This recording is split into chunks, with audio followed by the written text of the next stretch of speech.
Dear participants of the third Executive Model OIC project, we would like to welcome you all in our next live stream session. I would like to sorry on behalf of the ICYF-ERC because of the technical reasons and being late. And also would like to remind you that third Executive Model OIC project is being implemented by ICYF-ERC together with the partnership of Ministry of Youth and Sport of the Republic of Azerbaijan. Today, our guest is Mr. Nijat Mammadli, Head of International Cooperation Department of the Ministry of Education of the Republic of Azerbaijan, and he will deliver a lecture about the contemporary global order and post-pandemic world. After the session, you will have a chance to ask questions to the Mr. Mammadli. We would like to thank Mr. Mammadli for accepting our invitation and joining us today. Thank you, and for sorry for technical issues. So, Mr. Mammadli, you can start. Thank you a lot. Well, thank you very much, Nijat. First of all, I would like to congratulate all Muslim communities since our major audience are Muslim community, and we are doing these lectures for Model OIC. So I would like to congratulate all Muslim community, particularly young people, with Ramadan, and I would like to say Mabruqan ala Ramadana. And second, of course, I would like to thank organizers of these live lectures, and especially my great big thanks and an appreciation to Eurasian Regional Center of ICYF. And after that, I would like to talk about, as the title of our lecture today is the global world order and post-pandemic expectations, and we will touch upon different issues, different aspects of this. First of all, little brief outline of what we are going to talk about. Of course, talking about the global world order is a huge issue, cover up all the details of global world order or globalization or international relations and everything you can think of all about that. It's very broad issues, so it's very hard to cover all of them in one lecture, of course, but I will try to cover just the aspects of global world order which is relevant for our today's lecture. And the lecture mostly about what is the pandemic, what is the condition that we are living right now, and what we can expect, what will happen after the pandemics will go away, the virus will go away, we will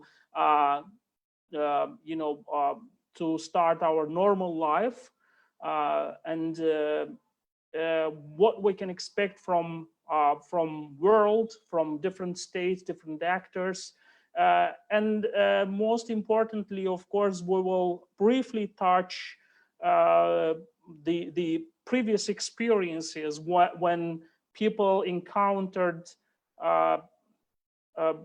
previous pandemics or epidemics in the world, like plague, like smallpox, like yellow fever, and these kind of things, and how world or different states, different actors responded to this previous pandemics, how world shaped after these great pandemics, what was the impact on the world, and of course we will talk about different aspects of post-pandemic world, like how economy probably would look like, or how human behaviors, human attitudes toward each other will probably will be likely, and The most important thing I would like to stress here is that we are not going to talk about much about the conspiracy theories, which is very popular right now, as in all crisis times. Of course, some of them might look, relevant, but in this case, of course, we are not gonna have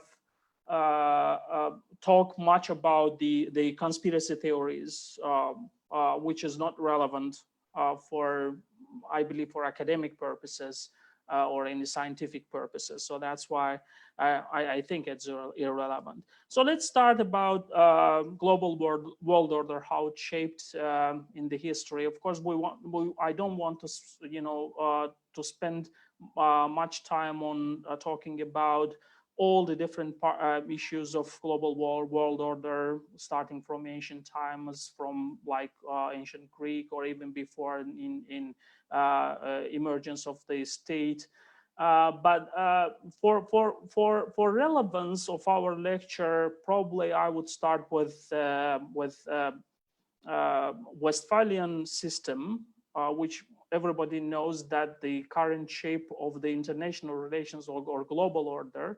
By the way, I would like to say that when we are talking about international order and global order, world order, we have to differentiate them, because international order usually covers or include state actors mostly, and the relations between state actors. But when we are talking about the global order, of course, or international or say world order, it includes not just state actors, interconnectedness, interrelations, but also includes, the relations between different communities, world communities, between human beings, between non-state actors, and etc.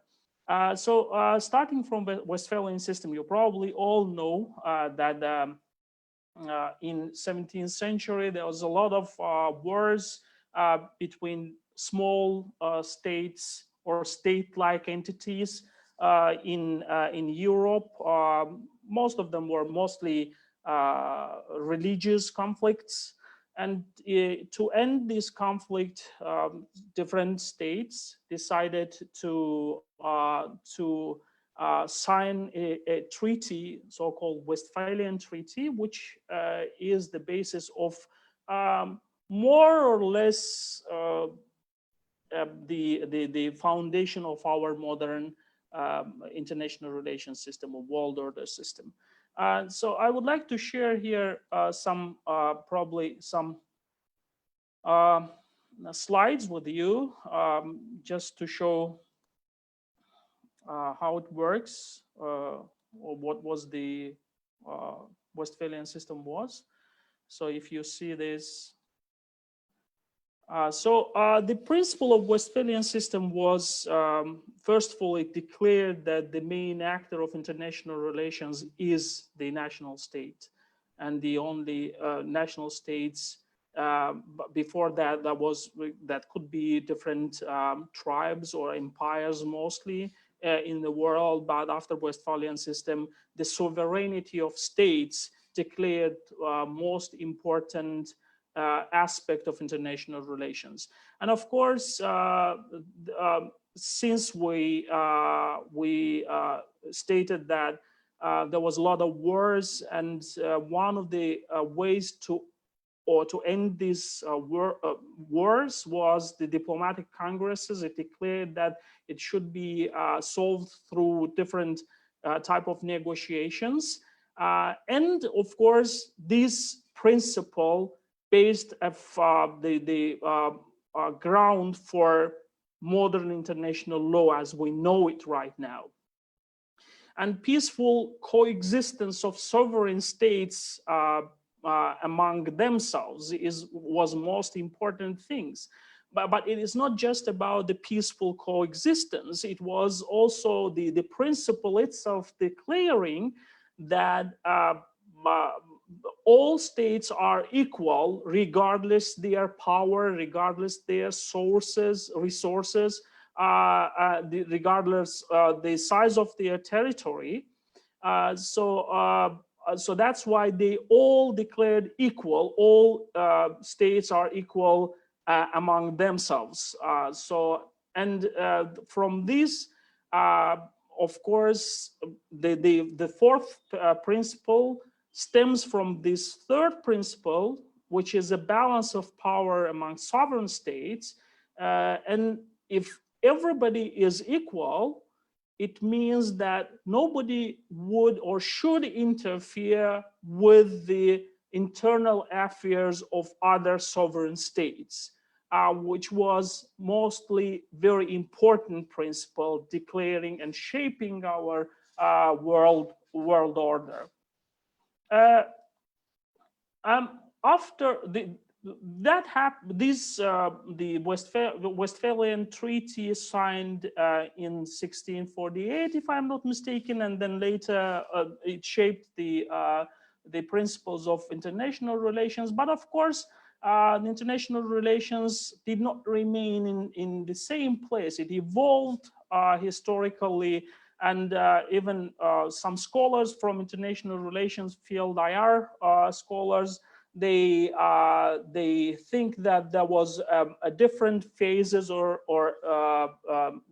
different phases of evolution of international relations after, for example, before the World War I and after World War I, there was a Cold War period, which was declared as the main tenet of Cold War was bipolarity of world order. So there was two different types of systems: the capitalism system, which is based on market economy, and the second system was of course communist system, was based on centralized economy and different ideologies and different politics, and they were stark rivalry between these two systems, and even world divided between these two systems. But after the collapse of Demisov Soviet Union, of course, some scholars, like, for example, you all know very famous Francis Fukuyama in his very famous book, The End of the World, declared that, okay, this is the end of the rivalry competition between different parts of the world. Now we will entering a new phase, which is a liberal state. So liberal ideology is a winner in this competition. And from now on, everybody will live in a free market economy with free world, liberal ideology, and etc. But we saw that that doesn't happen actually. So there are still rivalry between states and great powers, and probably we can, of course, say with very likely that it will continue forever because it's stemming from the nationalist interests of different states and great powers, regardless of still their resources. But also we can see that after the collapse of Soviet Union, the new trends in world order emerged, which most people called a global world or globalization. So what is the globalization and how it changed the world? If Westphalian system declared that the state, national states, is a major actor and most important actor of international relations after the globalization. So then globalization started. We can see a little bit, erosion of state borders in different terms, and how we can define and how it impact, what kind of impact globalization had on Westphalian system. For example, official definition of globalization, you can see a lot of definitions of globalization by different scholars. But one of the international organizations, which is very well known right now because of this pandemic, World Health Organizations, they define in one of their documents, globalization is as interconnectedness and interdependence of people and countries. And particularly, what is the main aspects of this interconnectedness is that the international borders actually exist. They are there. Nobody removed them, except in some countries, for example, like in some bodies like European Union. But we still, even if there is borders, there are borders between states, we can still see the flow of different goods produced in different countries. Later we will see, we will try to predict what kind of economic order we can see or live on after the pandemics. So the free flow or free movement of goods, services, capital, money, people, and even ideas, which has changed the world, how we knew it before the globalized world. And of course, there are a lot of critiques and discontents of globalization. I now recall very famous book written by Nobel Prize economist Joseph Stiglitz, who has written Globalization at its Discontents, which was a very famous book explaining different economic institutions like International Monetary Fund and World Banks and their role in the world economy, and especially in the developing world. So of course, from one hand, we are seeing a lot of development, in huge development in terms of this interlinkage, interconnectedness, and erosion of borders in terms of free movements of people, capital, goods, and everything, which creates a different kind of world. And from other hand, since some people try to oppose from, different sides of political spectrum, from left side, from right side, we can see a rise of rise of different populist thinking against globalization, both from right wings and left wings. And you can, of course, all of you know what kind of globalization, so what kind of critiques of globalization we have, and what kind of these critiques created different politicians in different parts of the world, in great powers, very famous, countries in the world. Their leaders started to act as a populist politicians, which was, of course, an impact of globalization in some terms, of course. Talking about all these, saying that this kind of globalization created, different approaches to the global world order. Now I want to, and after that, we everybody started to think that, okay, this is a new kind of world. So now we're in a world that we're almost able to do everything. We can change our DNA, so we can create a new kind of people even. We can expect new kind of economy, world, jobs in the future. So everything in our hands, and world is probably becoming more rational. So it is. It was if like 3-4 months ago, somebody would tell you that uh, we will have this kind of crisis.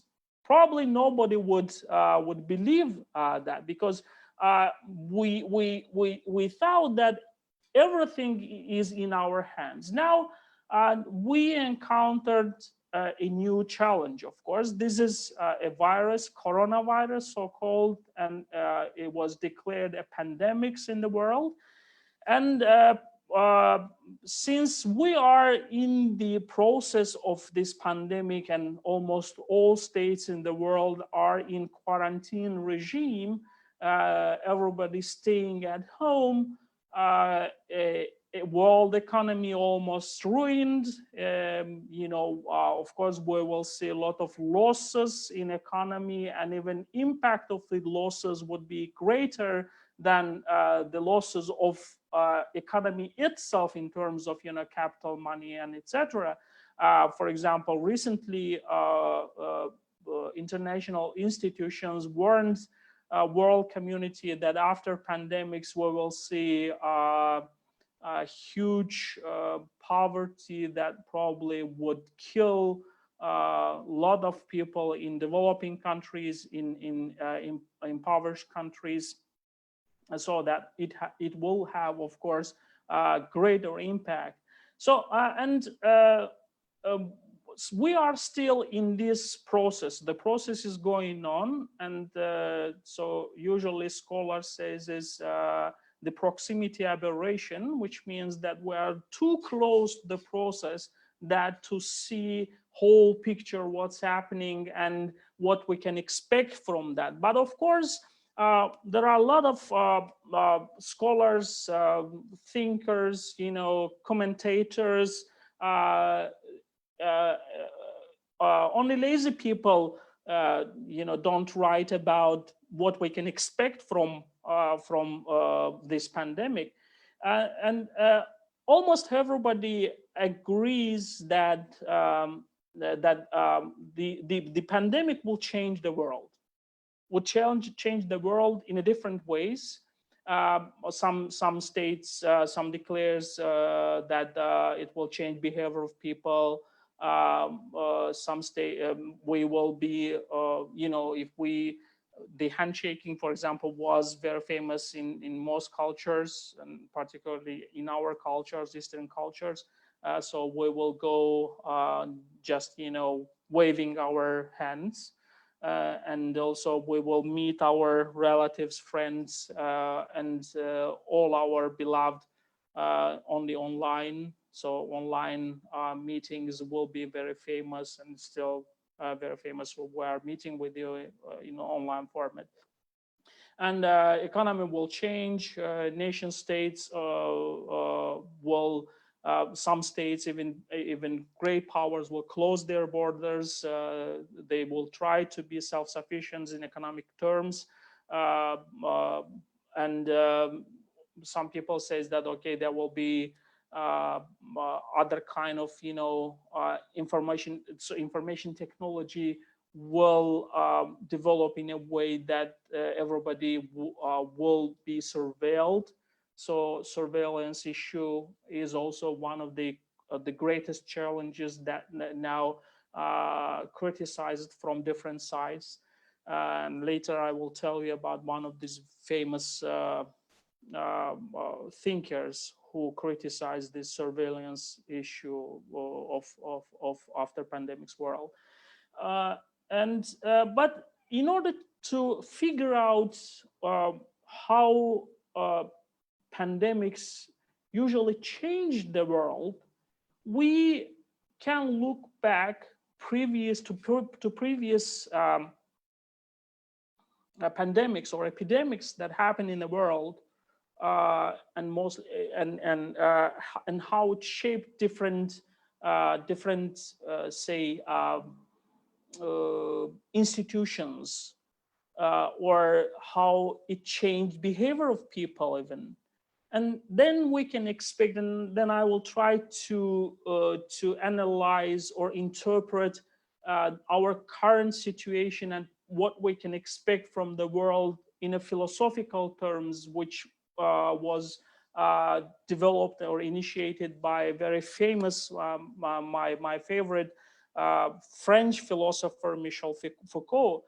But before going to the philosophical analysis of what's happening now, what we can expect, I would like to turn back to our history and to see what previous pandemics changed our world, or world in different parts of the different parts of the world. For example, now you can see in the screen the one of the very famous paintings, which is seen from streets of London during the Great Plague of 1665. If you can see you can see the dead body lying on the ground, the corpse probably, and people looking at him, glazing at him. And one most very interesting thing is that you can see there are two of them. So you can see probably 4 or 5 still alive people in this painting, but you can see the 2 of them, one the closer one and another one on the background, they are covering their mouths. It's probably it's familiar, because nowadays we're all covering our mouths, both for not to be infected and not to infect, they contaminate other people. So that's why it was very important. And at that time, there was an idea of a theory of miasma theory, so-called miasma, which means that the infections transmitted by air. So that's why you have to close your mouth. And of course, if you can imagine the medieval European cities with very few hygienic tools or sanitation and etc., and you can think of that all people dying from plague or any other kind of epidemics or pandemics. They were lying on the streets, and of course there was a bad odor, a bad smell coming from all around, and of course everybody wanted to prevent this odor coming to him. So that was very famous in this. So the covering was very famous because miasma theory was that you can infect from the polluted air. And this picture is a very interesting picture. You can see the doctor's gear, which is from the plague.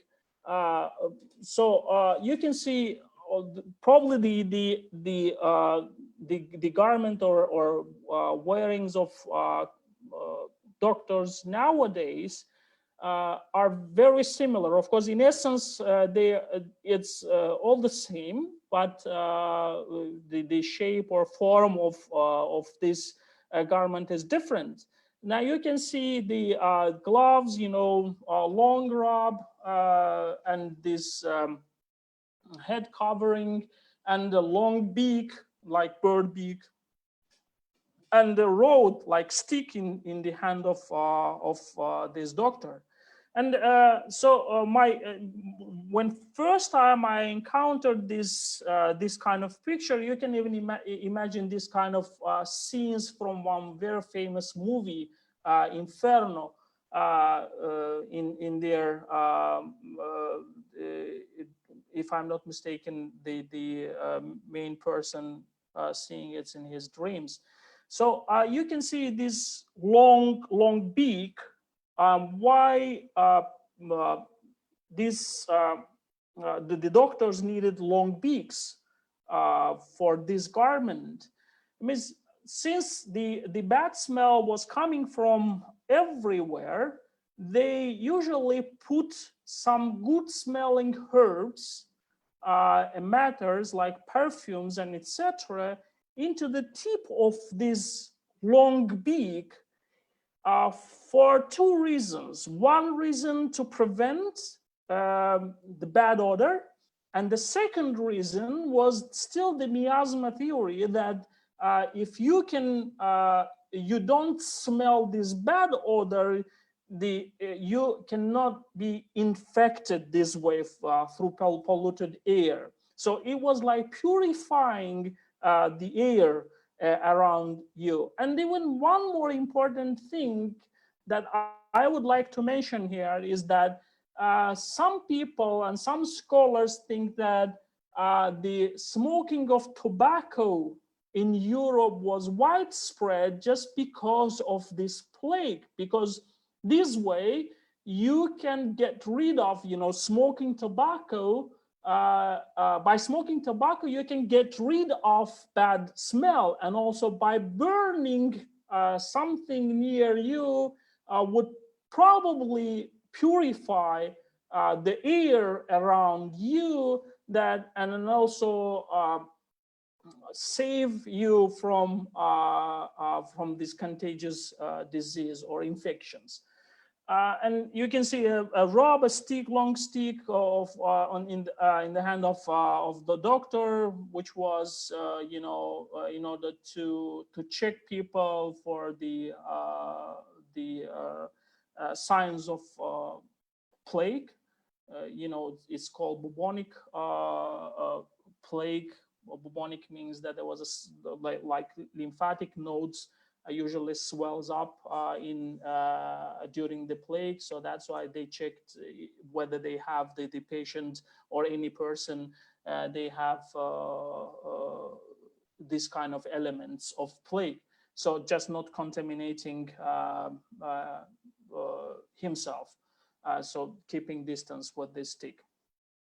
So it's almost the same like right now, but it was an interesting part, so that's why I wanted to show this to you. But now I want to talk about how it changed the world. So I said that one of the things that changed our behavior, like smoking was widespread because of the bad smell, but also I can tell you that the plague, and especially second wave of the plague starting from 14th century, if I'm not mistaken, in Europe, it tremendously changed the European healthcare system. Actually, it was first time when plague started, the plague began, the healthcare institutions started to emerge. For example, in different Italian cities, healthcare magistrates were established. They were a kind of institution, and they had huge power, almost absolute power. They had both the judicial power, they had executive power, they have legislative power. So they were omnipotent people in order, to act immediately if they face the plague. And it is the first time that healthcare institutions emerged. And after that, of course, we already mentioned that the dead bodies lying on the ground was one of the major sources of contamination. So that's why different institutions started to deal with that. So this way, for example, church and different organization, and mostly it was a church institution that started to act as a funeral services. So funeral services also emerged thanks to plague, to pandemic, because usually nobody did care about the burying of dead bodies because nobody wanted to get close to the dead bodies. So that's what they were left in the streets. But funeral services organized these kind of burying funeral processes. So this is one of the changes. And so the healthcare system emerged as a result of plague. So it means that the pandemics usually is a cause of emergence of different types of institutions and state institutions that can last even further, continue to exist in our modern days. And now in our modern days, of course, we cannot imagine any country, more or less developed country or developing country, without some kind of healthcare system, which is later declared, of course, health of person later declared as a human right. That was not before that, before these institutions emerged in the world. So one more thing is that the institutions that emerged after the plague in medieval periods was like quarantines. Now everybody uses this word, but probably very few people know that the quarantine means in Italian language it comes from quaranto, and stands for 40. 40, quaranto means in Italian 40, because in medieval Italian cities, usually goods for trade were coming from seaports, different ports coming from different countries, and also the plague itself came to these cities, to this country in particular, some Italian countries, in Venezia, in other cities, later in Marseille, France, and into different parts of the world, European Western Hemisphere. So because I'm talking now about the Western Hemisphere, of course, the Western part of the world. They came by sea, by ships, and the ships usually coming from different parts of the world, they brought the diseases, infectious diseases, to the European countries and Italian cities. So that's why they decided to organize or to arrange two different insulated islands in order ships to come to that islands, and they kept them in this island for 40 days, and they exposed all goods that brought in by these ships to the air, to the sun, and they thought that by this exposing to the sun of these goods, they will get rid of this disease. And one most important thing, probably I will tell you, one can ask why 40 days? So why ships kept in these islands before entering or letting them into the major cities? Why 40 days? And it also comes from ancient Christian scriptures. You can the 40 has a symbolic meaning in Christian scripture. For example, you can see from Moses, wandering Israeli people in desert for 40 years. You can see from New Testament that Christ emerged to the disciples and spent with them after resurrection for 40 days. So it has a symbolic meaning for Christians. So that's why they decided that in order to purify all goods and people from the disease, and then after that letting them into the cities, it has to pass 40 days. So 40 days is enough for this quarantine regime. So the quarantine regime, which was isolated islands and ships coming from different parts of the world, spending 40 days, not just ships, but all goods and people. Probably they thought that after 40 days, if there are infected people, they will probably die or will be recovered. So that and after that, after 40 days, they can enter the city and start the trade. So the quarantine itself is a healthcare institution. And they also organize it in some Italian cities. They organize pest houses, or so-called lazarettos. Lazaretto mean it was a kind of hospitals where infected people are placed in, and for recovery. Of course, the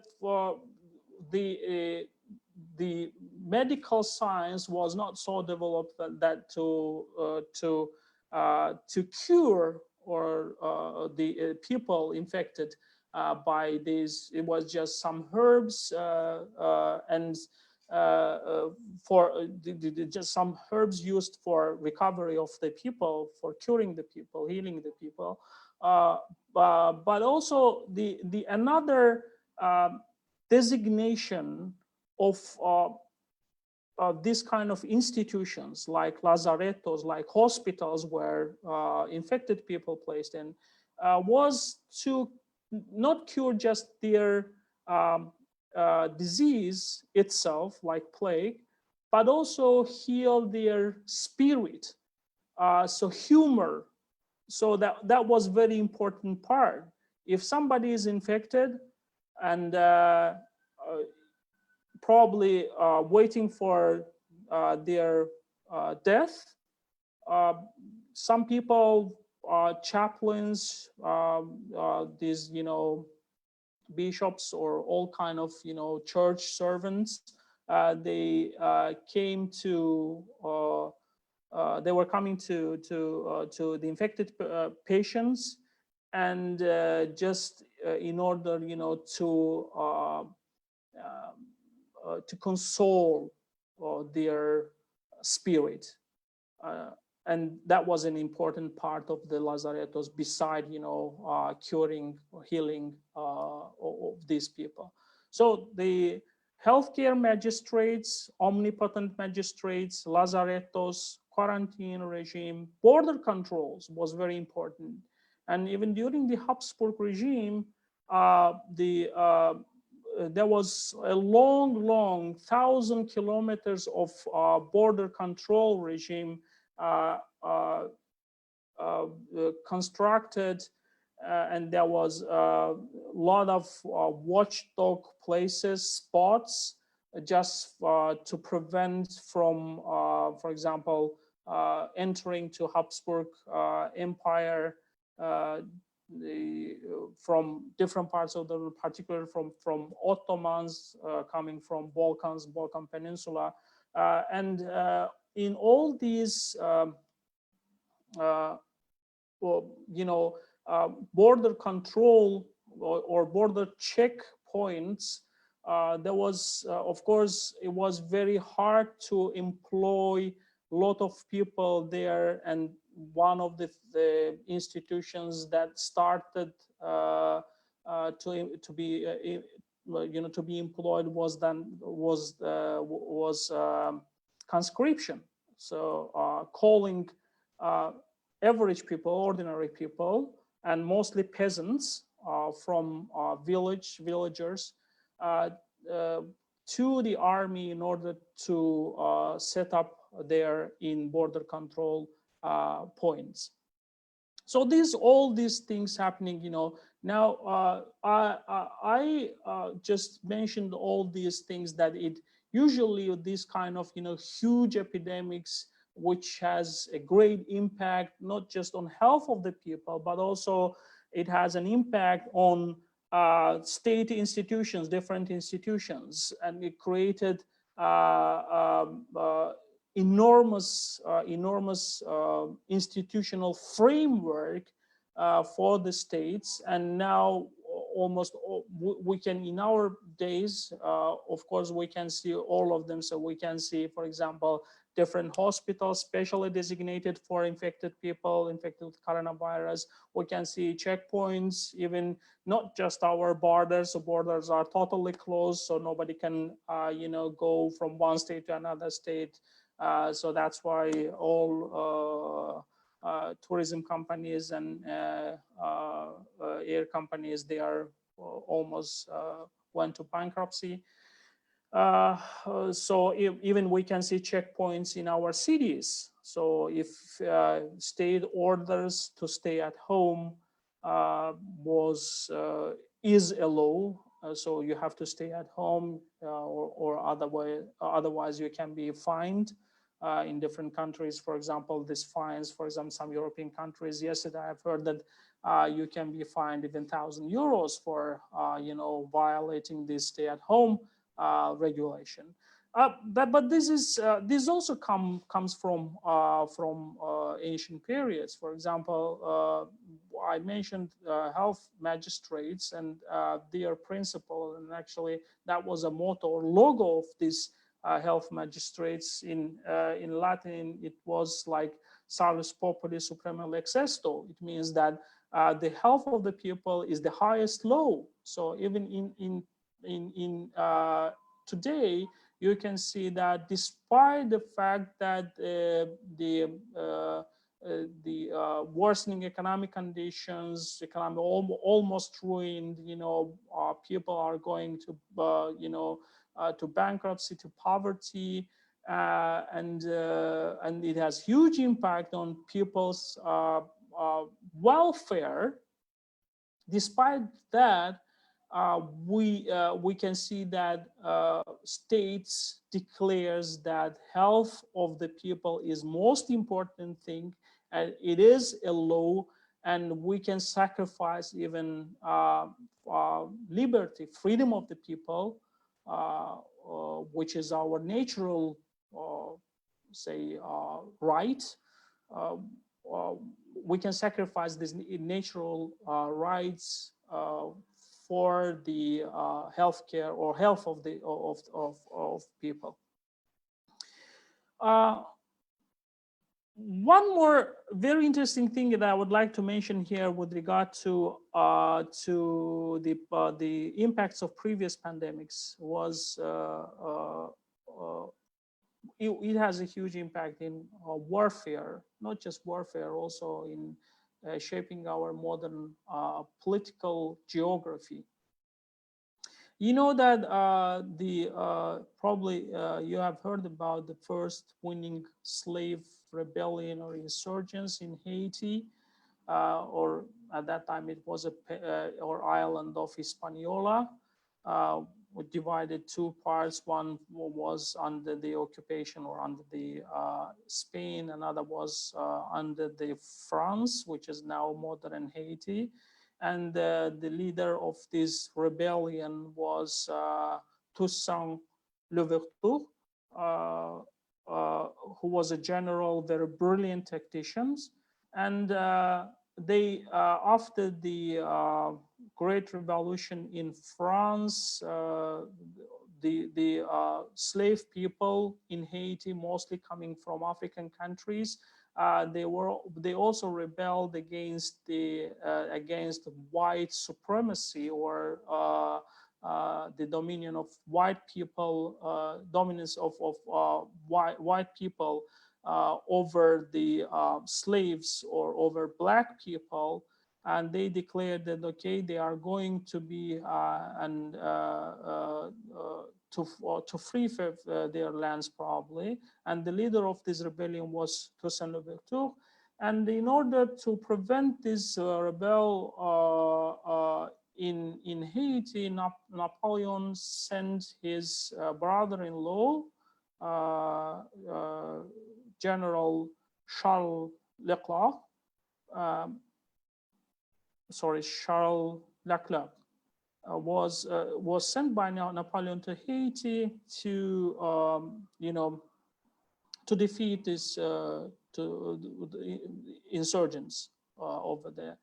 And since Toussaint Louverture was a brilliant tactician, as I told you, he decided that okay, with normal warfare, as it usually happens in European countries or in civilized world, it was almost impossible to defeat Napoleon army or troops. So that's why what he did is that he said that the troops of Leclerc entered into Haiti, or at that time it was San Domingo, in winter time, and Napoleon also was aware the impact of pandemics on or epidemics on different diseases on troops on army. So that's why I decided that okay, it's better to go to Haiti, to San Domingo in winter time, and to end this war, to stop these insurgents until the summertime, because summertime in Haiti is a rainy time when a yellow fever usually the outbreaks in these places. And the major issue and the most interesting issue here is that these slave people coming from, who historically came from Africa and was continuously coming from Africa, they had immunity against yellow fever, but white Europeans, French troops, they didn't. So that they didn't have immunity against yellow fever. Louverture organized a war in a way that it was protracted, prolonged until the summer, and summer came. Yellow fever started to spread among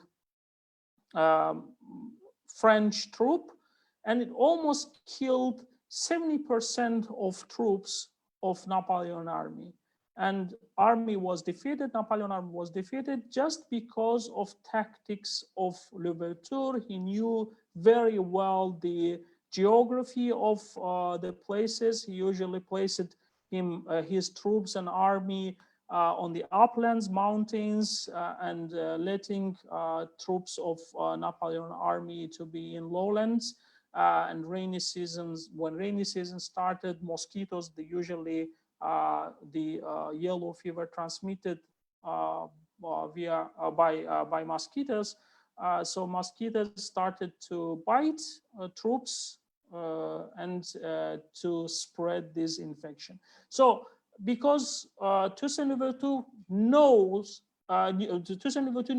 that the yellow fever would help him in this war, he used these tactics and defeated not himself, but later his followers defeated Napoleon army, and the Haiti, the rebellion or insurgents in Haiti was first winning slave rebellion in the world.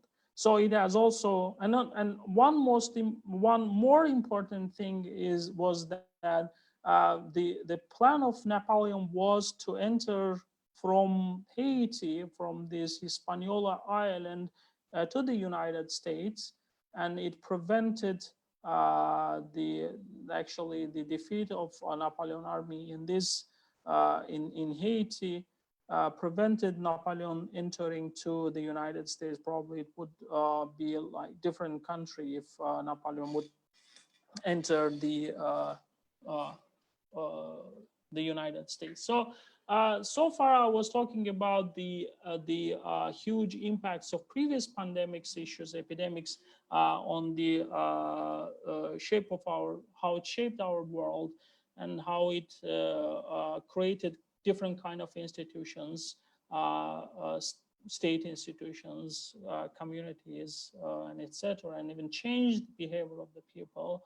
Can we now think that, okay, these pandemics that we actually world have never seen, this kind of reaction to the pandemics in the world in our modern days, because of globalization. So we were talking about globalization. So now we all know, because of information resources, because of scientific sharing between different countries, which is in itself per se is the result of globalization. So now the reaction to this pandemic is also globalized. So almost all countries, except some very few countries, they are acting in the same way. And can we expect that, okay, it would change our world? And if it would change our world, which way? So what we can expect from this pandemic? And now we are coming to the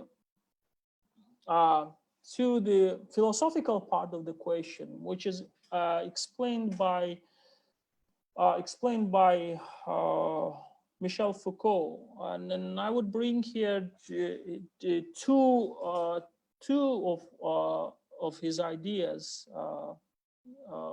One of the psychiatric power, and second one is a panopticon. So let's start with the psychiatric power, which can interpret our current situation. So in one of his, actually several of his books, he wrote about the power of psychiatric doctors. He says that, if you are diagnosed with a man, it was first, if I'm not mistaken, was in the book Civilization and Madness, then later it was in different volumes of psychiatric power, so that if you probably so if you are diagnosed to insane and mad, it means that after that, doctor has absolute power on you. You cannot prove that who you are. If you, a madman, if I am a mad, I'm insane, or psychiatrically ill person, I can declare that I'm an Einstein, but I cannot prove that. Or I can say that I am somebody else, but I cannot prove that. And I am, who am I told by the doctor? So doctor, the only person who knows that, who am I? So that's why I am usually placed in the institution, like lazarettos in previous times, and the psychiatric doctor or psychiater has an absolute power upon me. I cannot prove myself, and this is a kind of asymmetric power, which Foucault talks a lot about. So now let's compare what Foucault tells us about the psychiatry, the asymmetric power, and the conditions that we are living now in. So we are living in a condition that there are a lot of information, of course, about the pandemics, but we still don't know what is that exactly, and we are placed in our houses, and usually those who has a power upon us, they have an asymmetric power on us. They said that, okay, we know better than you do about all these infections, about all these viruses, and etc. You have to stay home, and you have to obey rules. Even these rules is against your natural rights. So we are placed in a lazarettos kind of, it's like comparison, of course, very rude comparison, but anyway, and the power exercised upon us is enormous and asymmetric, and we cannot go against this power because it's against the law, not just law, but we cannot prove ourselves. And the second thing, now I'm coming to the end of this probably a lecture, is the idea that developed in frame of this still psychiatric power was idea of panopticon. So panopticon, actually, what is panopticon? I will show you here what is the panopticon. Panopticon is a kind of a design of prison, jail, in a way that it is like a rotunda, and in the center of this rotunda there is a watchtower, and a security guard can see everybody in prison cells, all prisons at the same time, so he can surveil everybody in prison. And this is a way, an effective way of controlling all prisoners in the jail. But it was first developed by Jeremy Bentham, who was a founder of utilitarian philosophy or utilitarianism in philosophical tradition. But later Foucault developed his idea on panopticon, saying that, okay, the idea of panopticon was not just the design of the prison as that security guard or a person who watching over the prisoners, but the idea was that even prisoners cannot even see what time they are watched or surveilled. So it means that people, the prisoners don't see security guard, but the security guard at the same time can see everybody. Since prisoners don't know what time they are, when they are surveilled, watched, they would probably behave or police themselves out, behaving in a good manner, just not to get punished. So this is a kind of, a design or institution, a panopticon, a kind of a design and institution that force people, or in this case, in case of Jeremy Bentham, prisoners, to police themselves out. So to behave in a good manner, even if they are not surveilled by security guards, because they don't know they are surveilled right now or not. So now we are, so this is a kind of, the institution, a panopticon, is a kind of institution. Foucault claims that every state, each and every state, want to achieve that, want to know each and every citizen's actions, what they are doing right now. It was impossible before to do that. It was impossible even during the most totalitarian regimes like Soviet Union, their institution like KGB, they were not able to surveil every citizen of their country. So that's why there was a lot of dissidents and etc. But now, with the development of information technologies, it is already possible that we can surveil, or information technologies can surveil everybody. And we usually, if this is the case, if we are surveilled and we don't know we are surveilled or not, so we have like mobile phones, we have computers, we have, some even thinkers like Yuval Noah Harari insists, and he claims that after the pandemics, there will be underskin surveillance tools, some tools that will be placed under your skin, so you can be surveilled anytime, whenever they want the state or any surveillance institution. In this case, if that happen, we will behave in a good manner, of course. So we will police ourselves out. We will think that we are surveilled every time, all the time, and so that we can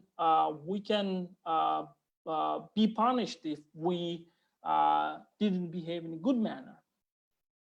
So this is what is the philosophical interpretation of what we are now, right now, what we can expect from now on after the pandemic. So of course, some scholars, some commentators think that, okay, nation states will try to strengthen their borders and national sovereignty in order to adequately respond to this kind of pandemics, which is very important. So because, the spread of transmission of the infection comes from different countries, so that if we can strengthen our healthcare system or borders, so that we can probably prevent this kind of viruses coming into our countries in the future. Or what we can do, or some commentators say that, okay, it will further strengthen the ideas of globalization. Some people claims that, okay, that will change our behavior, as stated in the beginning of my lecture. So that it is a lot of things, of course. So little thing what I want to say here is that if we are talking about the tightening our borders and improving our national sovereignty, and even in terms of economy, it is almost impossible, because we entered in the globalized world, so that we cannot further prevent flow of all goods, people, capitals, services, and etc. Moving freely through borders. So then it is very important part. For example, economically, it is almost impossible. Now I'm showing here you the global supply chain by Boeing company. You can see in the picture that different parts of just one very simple or very complex airplane, different parts of Boeing airplane comes from different parts of the world. So if you want to be self-sufficient, it is almost impossible. You cannot produce everything within your country and to be self-sufficient. It is impossible. So economically, to protect your economy from the impact of other economies is almost impossible. You cannot prevent people coming out and in to the country, because it will ruin a huge part of the economy within the state, like tourism, like like restaurants and etc.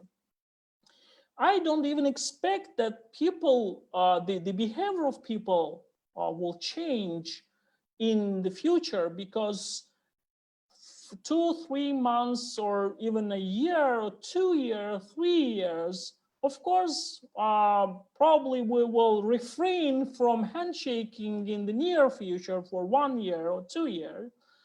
But after that, of course, we will continue, because it's our, our habits, and it's very hard to change it in one day. And if it is hard to change, so we cannot expect that the behavior of people would change significantly. But what we can, of course, think that would change is information technologies. It will accelerate entrance of our life, since now we are seeing, for example, in our education system, everybody goes online. Now we have, we are using different online tools in order to deliver our lessons, and in high schools, like in universities, in everywhere, almost everywhere. And it will develop further, I believe, that we will have a lot of development in information technology. And also, of course, states will try to control these kind of diseases, and for controlling these, they will develop information technologies like surveillance systems or tools. I believe my speech was too long, and I don't want to further to spare your time. So please, if you have any questions, I am ready, probably. Thank you, Dr. Mammadli, for your very interesting lecture and presentation. We received a lot of comments, opinions, and as well as questions. If you don't mind, we could proceed to the question session. Sure. The main question, and the first one, is about the status of nationalism after this pandemic. And our participants would like to get your opinion about that. What will be the future of nationalism? Will it increase or will it decrease? So maybe you would share with your opinion about that. Okay, that's good question, and so my opinion is that so I have already stated that it is almost impossible to get rid of globalization, right? Sorry about that. You can see me now? Yeah, I can. Okay. No, so it is impossible to stop globalization. The ideas of nationalism or national identity. So national identity ideas or nationalism are becoming more salient in our modern days. And it is, I believe, a reaction to the globalization. And we still will see this kind of reactions to globalizations. So it is, huge, of course, talk that will continue endlessly about the nationalism. What is nationalism? What we mean by nationalism? What it stands for, and how world will respond. And of course, for the first days, I believe that nationalism as a rhetoric will be more salient among different politicians mostly, and there will be a lot of people who will defend nationalist politics. but I believe, and my opinion is that we are now evolving toward a world that we will have more common values. Of course, it doesn't mean that we should avoid or stop being what we are right now in terms of our identities, like belonging to any state, belonging to our local communities, and etc. If it's still a value for us, we will continue to do that. But of course, we should understand that uh, beside being a part of our local worlds, we are also a member of a larger world community.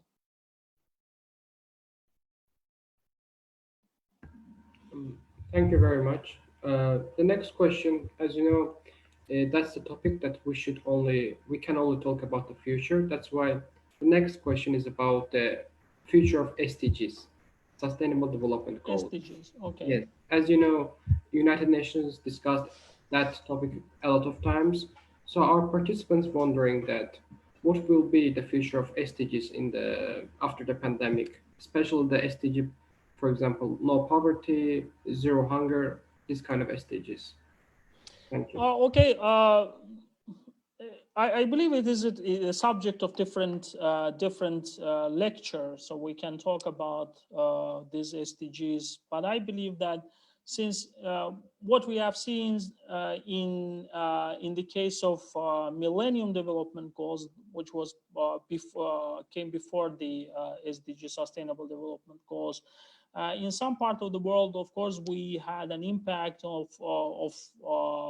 actions by different governments and also international institutions achieving Millennium Development Goals. By 2030, I believe that we will achieve not all of them, but we will try. So I believe my belief is that the world community should try to achieve almost all of them. Of course, we cannot eradicate all power,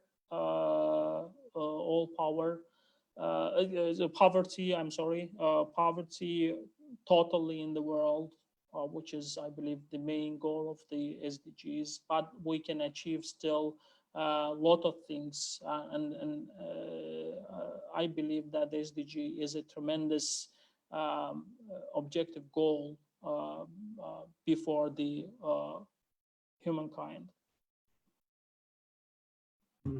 Thank you, Dr. Mammadli. And the next question is about your opinion and your own assessment of the international organizations, in particular WHO and to some extent European Union. How they worked during these times? What's your evaluation about this organization?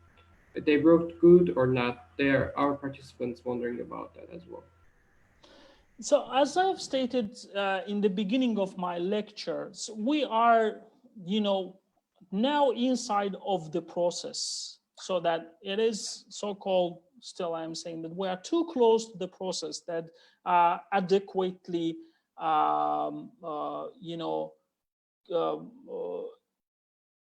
analyze and estimates and calculates all these impacts and actions of different organizations. But for now, I believe that in preparing guidelines of behaviors of states and people, humans, World Health Organization was successful so far to do that. I am not sure about, because I don't have enough data to think that they could prevent the spread of this infection in different countries. They knew it before, as it was stated by some leaders of some countries, so that. But they were late in their actions. I'm not sure about that. I cannot tell that. But at least so far, in at least in communication, they are very effective, and they are now looking for seeking and doing a lot of research in developing vaccines against this coronavirus. If they will be successful in this also, so I believe that the mission is accomplished. Thank you a lot. And the last question is about our daily economic habits, especially in the field of commerce and trade. What do you see as a future of this commerce and trade after this pandemic? Of course, the recovery will be longer because so in order to to resume the business as it was before the pandemics, it would take some time, I'm sure. But I believe we can, if we can try hard and do our best, we can achieve and resume the economy, all our businesses. If pandemic will go away, because there are some concerns that we will still be living with this pandemics for 1 year, 2 years, for some estimations. I'm not sure about that. But if it will go away and we will open up our economies, we will catch up probably in a year. Of course, I know that business suffered a lot from, and actually this is the sphere of our life that most suffered from virus, from pandemics. But I would tell you that now we're seeing that states, governments do a lot of things for the economy, and particularly in our case, for example, in Azerbaijan, Azerbaijani government is willing to spend huge amount of money for for small businesses and for the people who are whose welfare condition is very poor, so that and of course this is a huge burden on the governments, but governments also try, and I believe that in order to to flourish and to prosper, they will do their best. Thank you, Dr. Nijat Mammadli, for accepting our invitation and answering our questions and delivering very amazing and informative presentation today. That is the end of our live session. If you have any closing remarks, you are free to share that. Thank you very much. Once again, I would like to thank you guys and the European Regional Center of Islamic Youth, Islamic Cooperation Youth Forum, or its new name is Youth Forum of OIC.